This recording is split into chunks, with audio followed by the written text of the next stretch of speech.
There you go, my friend. Look at that, Henry sat on a beach. I love it. So how's things over there, Mike? I think this is the first time we spoke, Henry, isn't it? The first time we spoke almost face to face, even though you can't see me. Yeah, probably. It is. I think we've connected here and there, I'm sure, but yeah. I think we've connected a few times, but not spoken properly.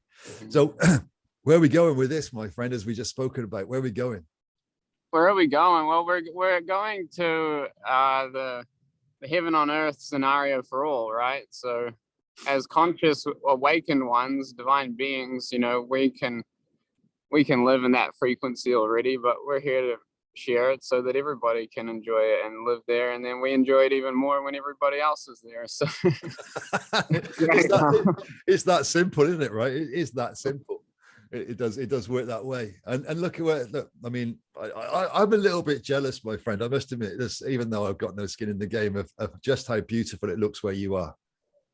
Yeah, I mean, I've been in Derry in the city for maybe over a week, so it's really nice to get out here. It's just magical. Yeah. Where are you? Derry? Where's Derry? West? I don't even know where Derry is. Derry's like Northern Ireland, or they say it's in Northern Ireland, across the imaginary line.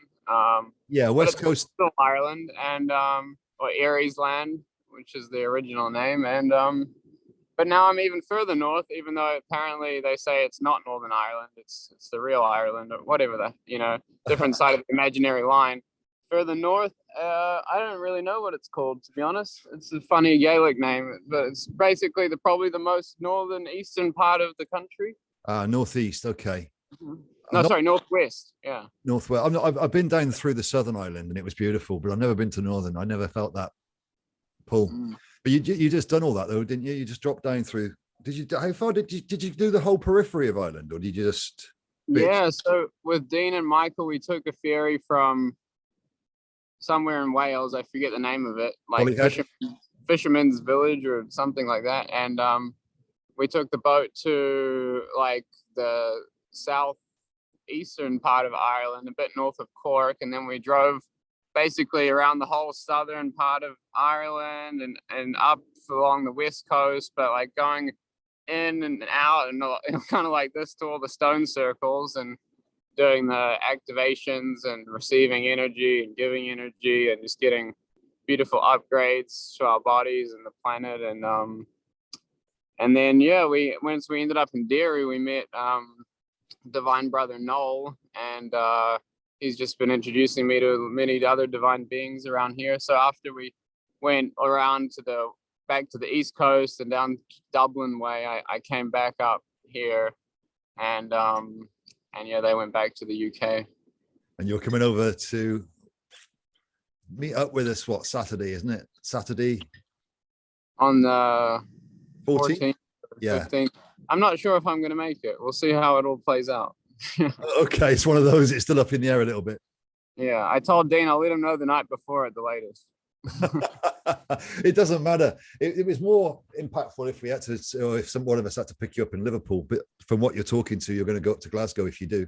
Yeah, I'll just fly into Glasgow and save time traveling. We'll see, because I think there's a strange thing in me that Ireland, the how do I put this? The natural areas of Scotland, the completely rugged areas of Scotland, have more of a pull to me than the other areas of Ireland, because I've already seen Southern Ireland and been around there, and that is reminiscent of a few places in the UK. I've never been to Scotland. Right, yeah, the mountains of Scotland, I can't wait to go and connect with that energy physically. Yeah. It'll be amazing, yeah. That's the pull for me up there. And the islands like Iona, I know you guys are going to go to Iona. It's going to be awesome. Yeah, and that's going to be an interesting one because I got no idea. Again, across all, but we're just going to go and just drive and see what happens. And it's going to be there's Cocknow Stones and then Iona. Yeah. And Stones here too. Yeah. yeah. But Dean's on about petroglyphs. I don't know if you went to see. Was there any glyphs in Ireland? I don't know. Did you see any rock carvings, and all those sort of things? Ancient rock carvings. No, not that I remember. I mean, you could see I could see faces or fairies and rocks, but not that had been carved. They were just there, So the glyphs that we've been, what's the word? Led to go and see. So it's more glyphs in Scotland than it is the rocks, even though the glyphs are on the rocks, if you like. So petroglyphs and this sort of idea. Right. So again, with that one, it's a little bit different, but these are all activations working towards a larger activation, right? Right. Yeah. So that's another thing we can talk about. It's interesting, like the activations, like my experience here in Ireland is like, it's just amazing because what I'm seeing is, how we can anchor in the divine, light, like the seven sacred rays, or these divine heavenly frequencies, into the earth through our bodies with our intention and our breath. But when you do that at a powerful, site that is set up for that purpose, whenever that was, it's amazing how you can feel and see the light, going through the planet, and then, like, if my experience has been that, like, my frequency raises, and then I'm interacting with people at a higher frequency, out and around the place, and then they're meeting me at a higher frequency, and their frequency goes up, and it's just amazing because they've already received the frequency subconsciously as it goes throughout the planet with all these solar flares coming in and all this magic. And so the planet is just ascending so fast, and it's just amazing to watch. And especially being here in Ireland, the people are so awake. You don't have to tell them what's happened and what's happening in the planet. They already know. So we're all focused on creating a new here and now, and you don't have to worry about the old. And when people hear that, they might not have heard it, but they already know it because it just makes sense, and they're just like, oh yeah, great, let's do it. If they can get past it, this is the thing we're coming up against quite a bit, is that consciousness where people are holding on to the old as if it's still meaningful, and that release into the new is so different and so fearful. As weird as it sounds, it creates an awful lot of fear. And this is what I've come across experientially. You're talking to the higher frequency, the ones that can lose that and move straight into it, but there's others that are sort of holding on to reality as if it's real.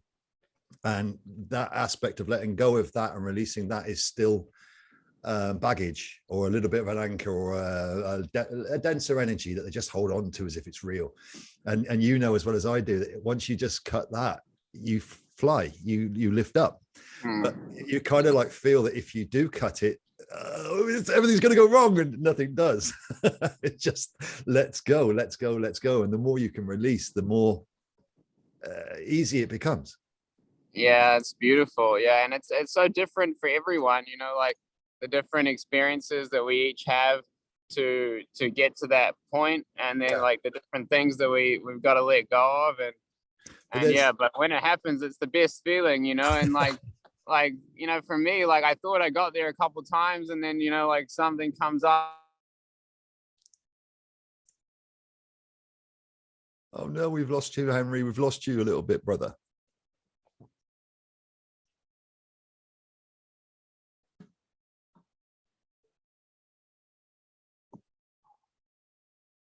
I'm going to keep this going. So there was a overheating issue. So what was I saying when I lost you?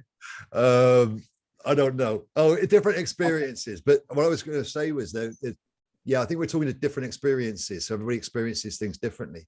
But there's a commonality between the, let's say, the destination. So from A to B, there's a commonality between that route, but everybody experiences it in such a different way that they believe that their experience is different to others, but it's not. It's the same. It's just that release. So exactly. There's little different intricacies, but the whole process is the same of just letting go of fear. Yeah. It's that simple, like I can't listen to spiritual teachers, at all. Like if people like put on like an Alan Watts or something like that happened to me recently. Like, some of his stuff was actually pretty funny, to be honest. But when you're teaching people, like when you're making it complicated, it's just like it's so simple. All you need to do is let go of fear and let love fill you with love and let it overflow from source, and then you have to share it. It sounds simple, but fear. This is this wonderful aspect of fear. It hides in so many different disguises in the subconscious routines, and shows itself as limitation in so many things that people don't recognize it as fear. Yeah, such a I mean, spectrum. anything that doesn't feel good in your body, it's not love. It's fear, basically. Like if you're worried about something, if you're impatient, if you're in a hurry or restless or stressed or whatever, just breathe, relax your body, let the love come in, and happy days. I speak to what's it called, disharmonic. It feels disharmonic, but again, we're speaking to different things from the same point. I talk to it as disharmony, you talk to it as love. Oh, sorry, I talk to it as harmony, you talk to it as love. So right, yeah, feeling, so many right? Beautiful words. Yeah, but again, it's the same thing spoken from different perspective. So you see it as love, I see it as harmony. Yeah, it doesn't matter, they're the same thing. As long as we can agree that they're the same thing, then we can just accept each other's definition of it. Yeah. But Yeah. I know it's not love. Again, that's where we sit in that separation, and that separation is fear-based. People don't, in my mind, people don't like it to be called fear, but fear is just a spectrum. You don't define fear, just allow it. Limitation, anything that causes limitation, separation, or anything like this is fear-based. We don't need to define it as a fear. People, I fear that. No, lots of this is fear. But it's just not the other side of fear. The other side of fear is harmony, or as you defined it, as love. Acceptance. Acceptance is harmony. Acceptance of others as they are is harmonic. You could call it loving. It doesn't. It all works, brother. You've lost your camera. Oh, really? Yeah, it's like oh, it's because I see it's low battery. Okay, should be back now. I'm on 19%. I think I started at like 30. So, was it? So have you not got something to plug it into? My power bank just died. Okay, brother. It still looks glorious there, man. The only reason I say about the camera, we can turn it off, but it's so beautiful where you are. It's oh yeah, share the frequencies. You see see those stones over there? Yeah. Yeah, pretty cool. Yeah, man. Yeah. So all of this little leads island to, out there. Yeah, it's fabulous. I know, again, if given the opportunity, soon I'll be in a camper van, my brother, around these sort of places, and that's be where I'm living. That'll do me. Right, yeah, that's where I'm moving to. I've been offered a caravan, but then you have to get a car to tow it. So maybe I'll get a car, but I also offered a home to live in by a lovely Irish guy. So have you? Might go live in a home for a while. Yeah. Why not? Well, it depends. I've been sat down for 21 years in my own home, so time to get out and get out on the street, see what goes on. Yeah, I've been moving around for since I was 15, so it might be nice to have my own space for the first time. I feel it's an anchor now, though. I feel this having that solidity as an anchor. So you got rid of it and you want to try it. So again, perfect. Anchor me in love or something like that. There's a song about that from New Zealand. See, again, so we're moving through this. I love the way you speak about it because it is so fluid, it is so floaty, it is so light, and it doesn't need to get knuckle down into the nuts and bolts, the minutia, the complexity. But to a certain degree, from my experience, you go through the complexity to make it simple. Does that make any sense to you? Yeah. So it does. Like I was trapped in my mind, complicating things for a long while, and then eventually, that you just, it becomes so awful to have negative thoughts that you just figure out a way to not have them anymore. Yeah. And there's a part of your soul, your consciousness that is always, wanting that and ready for that. And the more you connect with that and listen to what it's telling you to do, because in my experience, what happens is there's like these deep energies trapped in your body, that are from it could be genetic, or it could be from like when you were young in your body, or your body was really young, and then that it's like a collective thing that society has like agreed to, like the what do they call it, like the collective dream, illusion or whatever.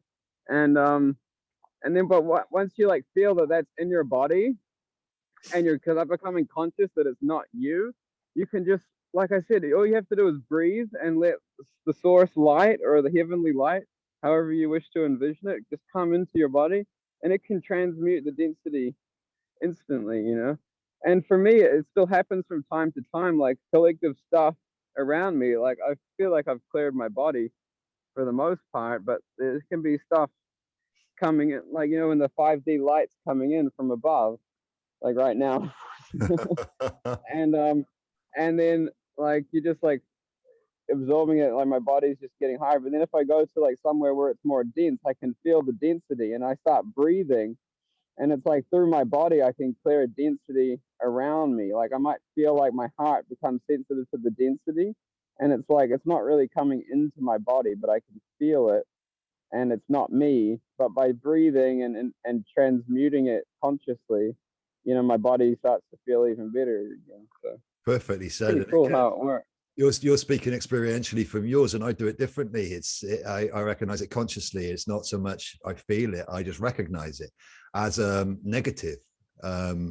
It's limitation, it's fearful, it's got a density, you call it. I look at it as a negative spin attached to a positive molecule, if you like.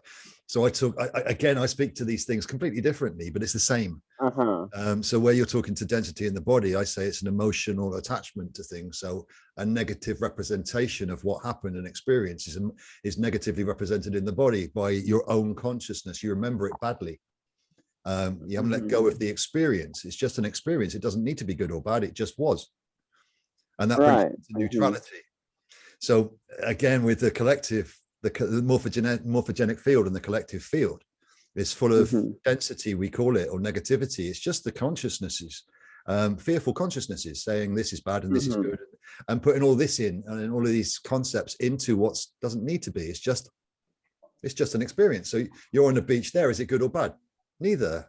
It's perfect. Oh, it's perfect. Yeah, that's what I was gonna say. You know what I mean? It doesn't need to be good or bad. It just is. But collectively, we're taught to put these sort of concepts into it again. But I love the way you speak to it, and I love the way you're talking to others that speak these spiritual terms, but bring in limitation and bring in separation in it and bring in fear. Why would you do that? Yeah, that's the thing. You know, I've noticed is a lot of like spiritual teachings that people have heard or learned, they kind of say that there's always going to be this polarity where there's always going to be some kind of density or negativity. But the planet's ascending way beyond that, and it's just like everybody needs to know that it's possible to just be, you know, in bliss all the time. It's our natural state, and it just gets better and better, and we'll be flying and teleporting soon enough, you know. By location, brother, I can't wait at the speed of thought. A friend of mine, we did an experiment with some God molecule DMT the other day, and he came out of it. He tried it, and he said nothing matters. And in the actual experience that he went through, he was shown to he said, I was carrying this negativity density, he called it. And I said, was it an anchor? Did it feel like that? He said, yes. And I said, so what did you do? He said, well, I was shown that it was people, and I was attached. I still maintained attachments to these events that had happened. And I felt to release them. He said that they didn't fit. They didn't feel right anymore. I said, okay, did you see the people? He said, no, but I recognized them as the energy was there. I said, so how did you release them? And interestingly, what he said was through my breath. I breathed out their energy. I realized it was them. And I breathed out their energy, and they just left and disappeared. He said, I felt saddened and blissful at the same time as he went through this experience of releasing these attachments. But via his own breath, he recognized the impact his breath had on the energies of creation, and gave them back. How wonderful is that, brother? How great an experience would that be to go through, to confirm to you more to this than just the breath. The breath is very important, but on a bigger, grander scale, it's more important than we realize. Yeah, it's like every moment you're filling your vessel and your consciousness with energy, and you're breathing every moment to keep your your vessel going. The Yeah. more you breathe, the better it feels, the more light you bring in. But it's also like you said, like consciously what energy you bring in, what energy you're sending out. And if there's some density in you, you got to blow it out, transmute it to the light, and then then just blowing out love and light, and in comes love, out goes gratitude, or however you wish to do it. But yeah, It's recognizing what that it's density is as beautiful. well. What does density mean? Yeah. Again, a lot of this is belief because we don't experience it necessarily, but so many different beliefs on what negative density is or negative energy is, be it dark energy or dark matter or evil or demonic. It's not. That's just a belief system. Yeah, there's no duality in creation. There's only duality in belief. Of course, that's difficult because most spiritual teachers teach you've got to experience the bad to appreciate the good. That's not true. That's just not true. No, I mean, there's children here now that are just, you know, blissful all day, every day, and they will be forever, you know. Yeah. And just because we experience, you know, things, you know, it was just the time that we came to do what we came to do. And to me, any negative experiences I had, they're all positive now, you know. It just seems like another lifetime, you know, and like, oh yeah, that happened. But I see myself telling stories often of the past, and they're all good stories, even though some of them maybe at the time were kind of far out, you know. Do you find, Henry, that you've I talk to this is my experience, but removed emotion, so not all of the emotions, but the denser emotions, the lower ones, the fear-based emotions, they don't exist in my memory anymore of what happened. Right. Yeah, isn't that beautiful? Yeah, you get what I mean by that. And I think that's probably one of the easiest ways I can explain it to others is to remove the emotional attachment, get your skin out of the game for what happened in the past. Don't put good, bad, or indifferent on it. Just remove the emotion from it. It happened, and take the experience out of it rather than the emotional impact. So that negativity and that density is all the emotion that we ascribe to it.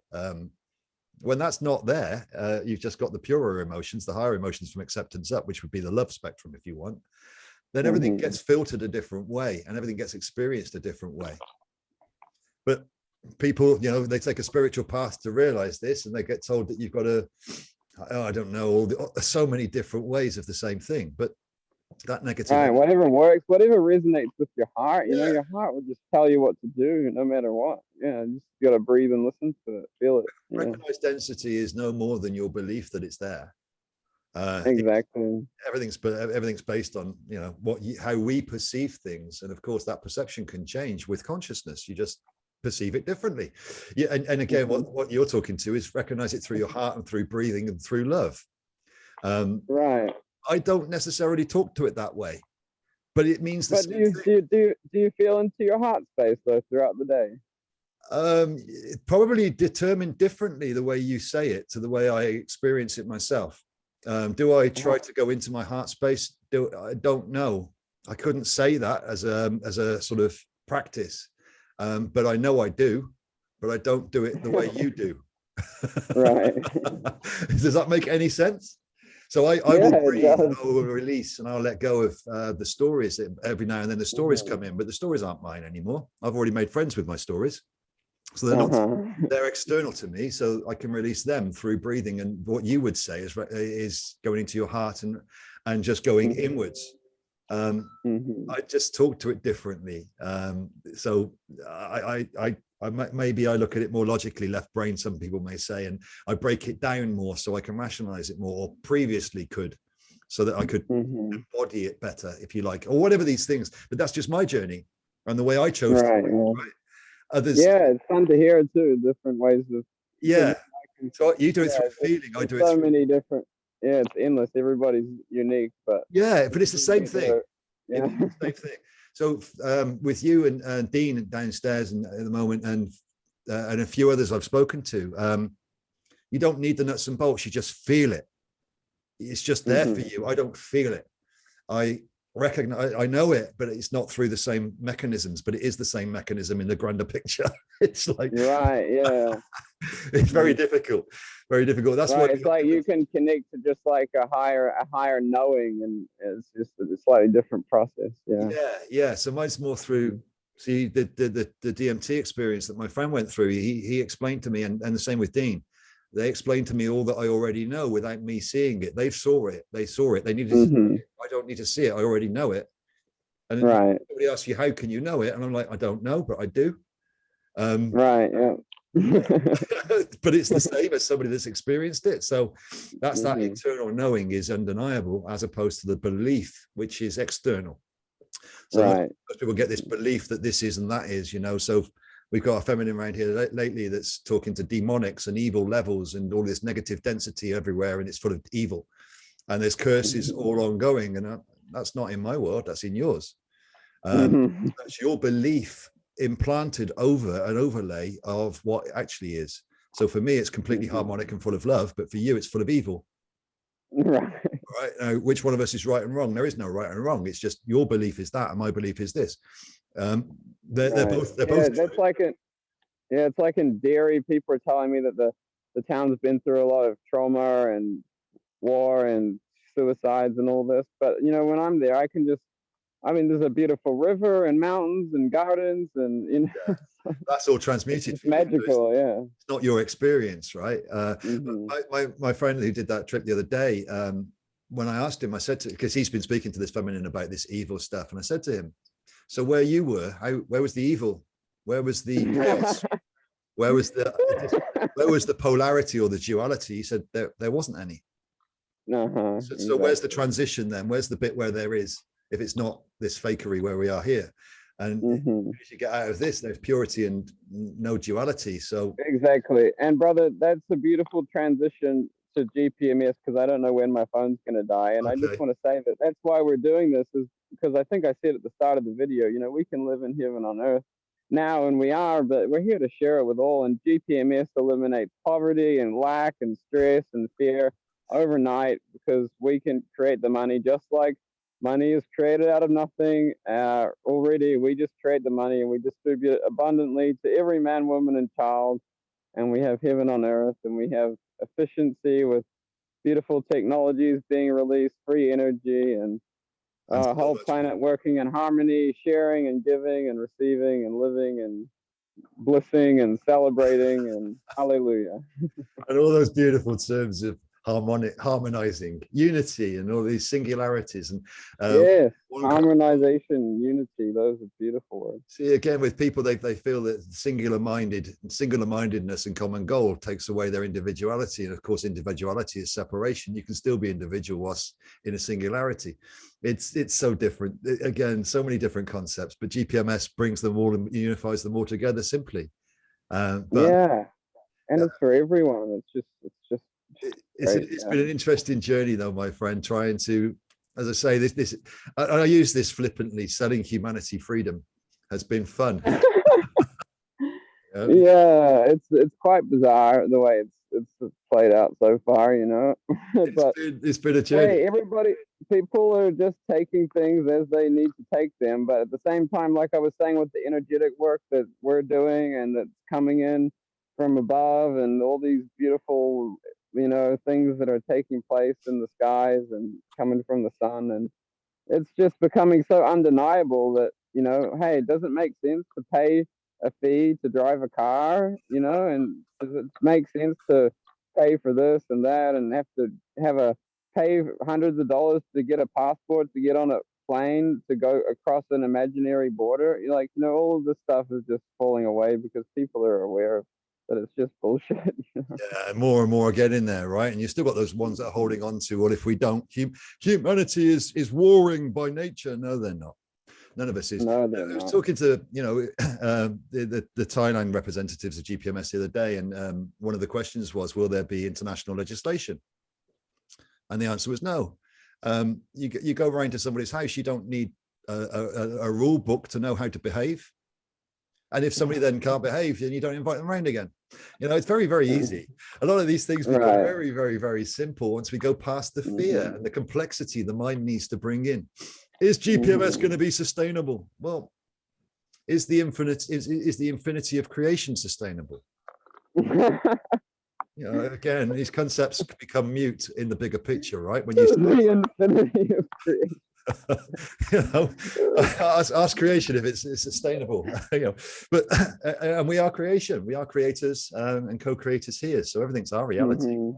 And all we do is choose to realign or re-envision reality as the collective consciousness becomes more aware that there is a choice, and GPMS is there underneath, guys. If anybody's watching this, anybody hasn't had a little look at it yet. 1717, brother.